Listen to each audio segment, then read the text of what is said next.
kit from '69 that Model King released. Really like his car, and wanted to give it a shot. I'll say right off the bat, it's not the easiest little kit to build. I mean, being so old, it's got a lot of little fit issues and issues with seams, and the actual assembly of it is pretty tricky as well. Right now, I had it primed and did some sanding, and I threw a little bit of just a thin base coat of white paint, Krylon, on the body to find more. And I found all kinds of little parts I need to sand and whatnot. But anyway, just show a little of what I've done so far. Front end is consists of several parts, halves and pieces, and this is a tricky little assembly in itself to build and get right. I've still got to go back in and do some filling, and this part right here keeps cracking open, so I'm going to have to go back, and I'm going to go back up in there and put some styrene behind it and try to glue that good and strong. Easy to kind of flex it and crack it and stuff. There's not a lot of area to glue. So anyway, getting through this is one part. The kit really doesn't have that spear that you see here on the hood. And most people build it, they put the parts together. It leaves a step usually, or a gap, and then sand it down, fill it, and make it smooth, which is what I did. But then later on, I was looking at some pictures and the box art and everything, and there's actually a spear here. Well, it's like on the rear of the car. So I went back and taped off, took some masking tape and just kind of taped off and left a little groove there. And I took my one of my little files, a little triangular file, and kind of just lightly put a little groove in that between the tape there. And then I took some plastic sprue. I didn't have any rod this size, but I took some plastic sprue and stretched it out a little bit and glued a piece of rod down in there on each side. And this is still with the tape on there. And then I took some putty, some of this spot putty, and kind of just tried to fill in a little bit under it or beside it to fill in that radius, and peeled the tape off. So when I sand it, I'll have a good piece of plastic there to kind of blend in. I've still got to go back and put a little more filler in there to make that spear kind of shape. So I'll probably go back and just tape it again on each side, put a little more filler in. I think I'm going to use this Mr. White putty, because this stuff's really hard and smooth. It hardens up like plastic, and it goes down really smooth. And if I tape it and use an applicator like this and put a little bit of this stuff in there, it dries really fast and it dries hard. You gotta be careful. You leave it too long, it's like a rock trying to sand it. But it's a good use for this brand of putty. I could use the Bondo, but I don't like to use any more than half two of this stuff personally. That's just me. It can be brittle. But that's what I'm going to do here to try to make that spear. That's just a little step I'm going further on the kit, trying to do a little extra. But that covers the front end of the thing. The other really tricky part of the kit is the chassis. It's a bear to put together, and it's very spindly if you're not careful. The best way I found really to do this all is to just go ahead and assemble, clean up all your frame, your parts and everything, find all your parts that go to the chassis, minus the wheels, and go ahead and get everything glued together, and then just paint it all as one thing. Because if you try to put it together as individual pieces and paint them and scrape where they glue and all that, it's just a nightmare. It takes 3 hands to put it together. The axle is floating. The axle is just floating. It's supported by the rods and springs and shocks and all that kind of stuff. So you kind of have to get all that stuff at one time kind of glued together. What I did was I just used some tube glue. So it gave me some working time. And I took my axle and I used the tube glue and put my shocks on, these support bars, the springs, and kind of glued all that stuff to the axle And then I had this kind of set this down and just kind of put some spacers and stuff here and there to kind of get it where it's supposed to go. Plus you got to get it centered. There's nothing to center the axle. So you kind of have to get all that semi-glued and shimmed up, kind of clamped, mounted, however you go about it, you know, and then just let that dry, make sure everything's centered good, and then you're good to go. Same thing with the front end. It's pretty much, you got these springs here, but then the cross member just glues to the top of the spring, and then you've got all these components for your steering. So it's best to go ahead and just assemble this whole assembly here, glue your springs on, make sure they're straight, you know, this way, and get that glued on. I ended up having to make this rod longer because the rod, when I put it all together, I don't know if it's just the way I put it together or whatever, but the wheels, the front wheels were like bowed way out. I mean, just a little too much.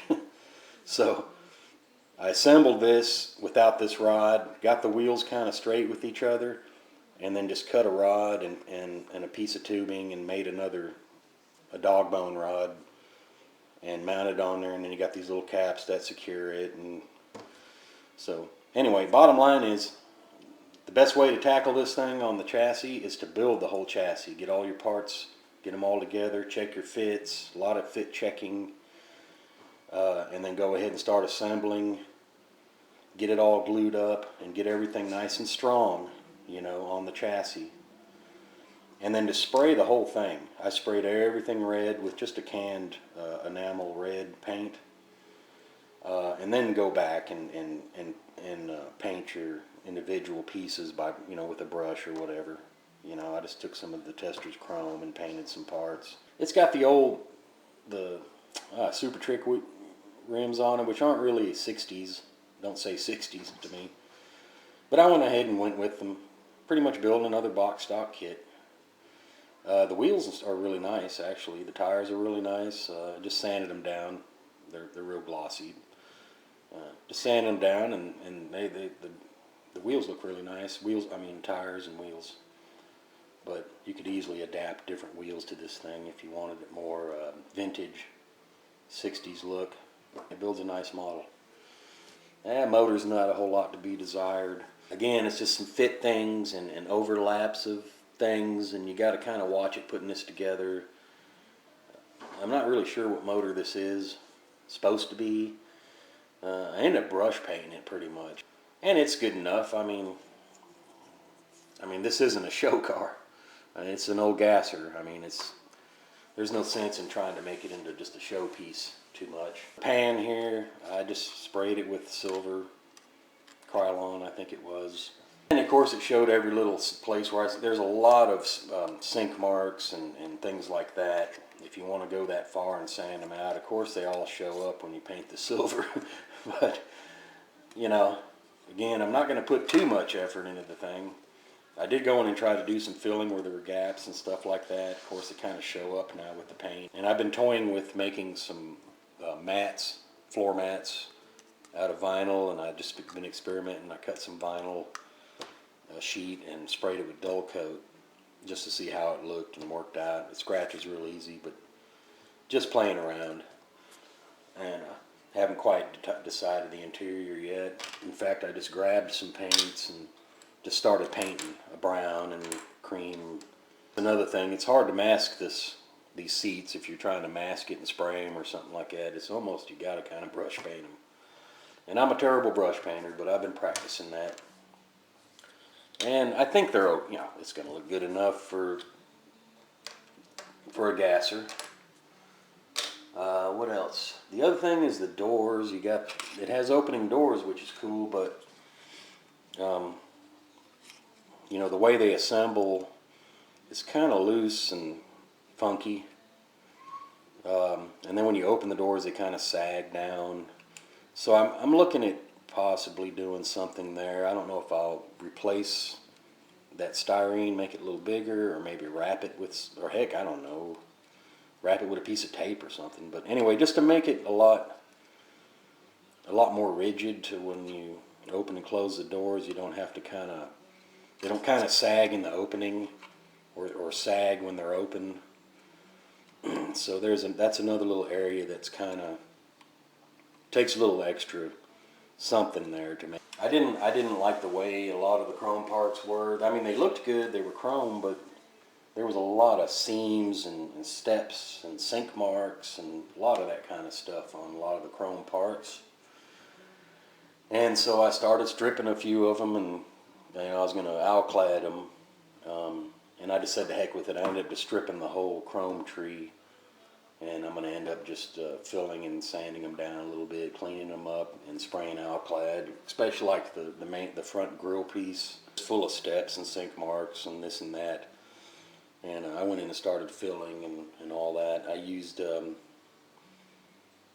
old Bondo, and I sanded that down, and then I left a few marks still, a few little areas still need to be filled. And that's where I've been using this Mr. Surfacer lately, Mr. Surfacer 500. It's a good, nice, thin filler, and you just brush it on, and it does a really nice job. It's really good stuff. The only thing is, again, this stuff gets pretty hard. You got to be careful and not let it set for too long, like for 3 or 4 days, because it gets really hard to sand. It sands well, but it gets as hard as the plastic. So, got to be a little careful with that. The chrome, I'm going ahead and just went back through and started sanding some of the parts. The little trumpet exhaust, you got the kind of spindly exhaust pipes coming off of there, but they look all right. Just again, it's just a lot of cleanup. Not necessarily any filling or anything, but just some good cleanup and sanding and stuff. And then I've got shot some primer on them. One area is this face here where it mounts to the motor block. It had a big step on it, so they just kind of didn't really fit, flat good against the motor. So I had to go in there with a file and kind of sand this flat. But you'll find that there's a lot of that kind of stuff on this kit. Mating areas like that where it has to glue, where there's steps and seams and things, and if you go through and take a little time and flatten out stuff with a file or sandpaper or whatever, it does seem to go a little better and glue together and look a little nicer. And then the trumpets were just all, real thick looking and off-centered hole and all that. So I dug through my old tools and stuff, and I found an old countersink. And I just went through and cleaned these out really good and kind of centered them up and thinned them out a little bit to make them look more a little realistic trumpet-like. And they've got seams and little pin marks in them and stuff. So again, a little more filling, a little sanding, a little bit of cleaning out. And it really, with those little bits of work, it does kind of bring the model to life a little bit. There's quite a few seams and stuff on the body. Just for example, like the center post, there's a big diagonal seam, and then there's seams on some of the areas and around windows that almost looks like a drip rail, but then you flip it over and that's all gone, and even some of the window detail is blended out, so the molding is not that great. It's almost hard to tell what needs to be sanded and what doesn't. So it's going to be a little tricky to foil or whatever and decide what's what here, but like I said, it's a gasser. It's not a show car. There's like along the back here that needs to be kind of blended in better, a few little areas, because I do want to get a nice paint job on it. I'm actually pretty happy with the kit. I'm having fun building it, and I think it's going to turn out to be a really nice little car. The window glass is you get a template and a piece of real thin plastic, clear plastic. Yeah, a little extra step there, but that's vintage. I guess you could use like a colored piece if you could find something and use colored windows, red or green or something. Thanks for watching. Just what I'm up to lately, and having a good time of it, enjoying it. In my new hobby room and all that. So talk to y'all guys later. Have a good one.